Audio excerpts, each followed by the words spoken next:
हाँ, तो विद्यार्थियों हम लोग फिर से अपना जो पाठ है भाषा विचार उसका दूसरा भाग लेकर उपस्थित हुए हैं।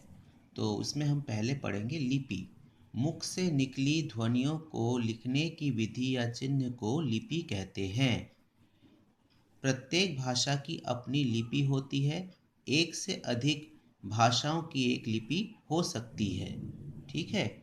आगे हम लोग पढ़ रहे हैं भाषा और लिपि। संस्कृत संस्कृत की है देवनागरी। नेपाली नेपाली की है देवनागरी लिपि। उर्दू उर्दू की लिपि है फारसी। पंजाबी इसकी है गुरुमुखी। बांग्ला इसकी है बांग्ला। और जर्मन इसकी है रोमन। ठीक है। इसको हमें याद रखना है। आज से लगभग 6000 साल पहले अक्षरों की खोज हुई थी। अक्षरों व लिपि की खोज होने के कारण ही मनुष्य अपने विचारों को आने वाली पीढ़ियों के लिए सुरक्षित रखता आया है।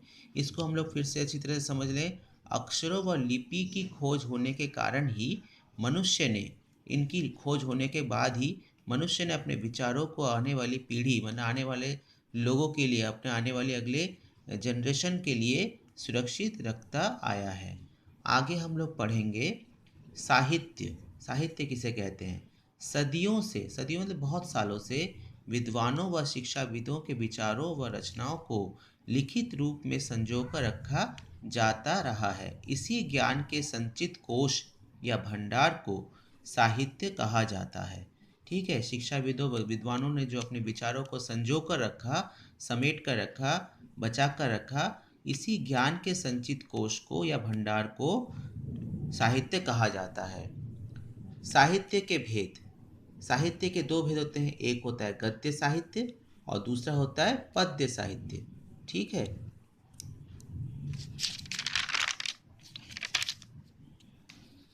गद्य साहित्य जब विचार साधारण रूप से मैंने बोलचाल की भाषा में जो हम लोग आपस में बातचीत करते हैं उस भाषा में लिखे जाते हैं तब वे गद्य साहित्य की कोटि में आते हैं। उसमें उसको रखा जाता है।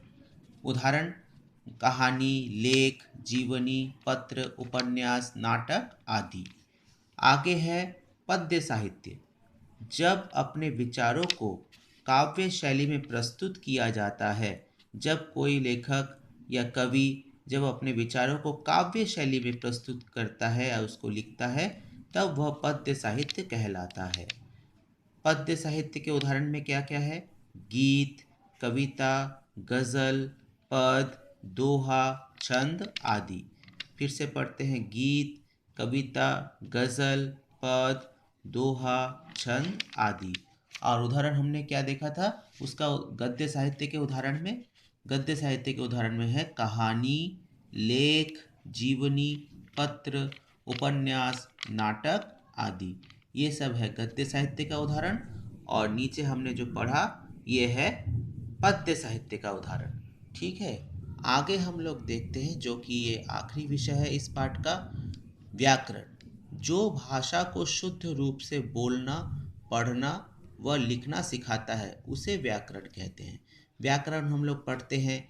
व्याकरण पढ़ने का एक ही अर्थ है कि हमको भाषा की शुद्धता को समझना है, उसे कैसे हम शुद्ध रूप से बोल सकते हैं, पढ़ सकते हैं और लिख सकते हैं, ये हमको व्याकरण ही सिखाता है। इसीलिए किसी भी भाषा को समझने के लिए उसकी व्याकरण को समझना बहुत ज़रूरी है। ये हमको बचपन से ही सिखाया जाता है। व्याकरण व्याकरण भाषा के नियम को बताता है। भाषा का जो नियम है उसकी जानकारी हमको व्याकरण से ही प्राप्त होती है। व्याकरण के ज्ञान के बिना किसी भी भाषा के शुद्ध रूप व प्रयोग को नहीं सीखा जा सकता। व्याकरण के ज्ञान के बिना हम किसी भी भाषा के शुद्ध रूप और प्रयोग को सीख नहीं सकते हैं। इसलिए व्याकरण का ज्ञान बहुत ही ज़रूरी है। ठीक है। आगे हम लोग देखते हैं कि व्याकरण के अंग। व्याकरण के 3-4 अंग बताए गए हैं। वर्ण विचार, शब्द विचार, पद विचार और वाक्य विचार। फिर से पढ़ते हैं। वर्ण विचार जिसमें वर्णों के बारे में जानकारी है, स्वर वर्ण, व्यंजन वर्ण, इसके बारे में। शब्द विचार शब्द के बारे में, कैसे शब्द बनाया जाता है, वर्णों को आपस में जोड़कर ही शब्द बनाया जाता है। पद विचार शब्दों को ही पद, उसको वाक्य को ही पद के मैंने उसके शब्दों को जब हम एक एक सार्थक शब्द के रूप में हम लोग जब चिन्हित करते हैं उसको पद कहते हैं।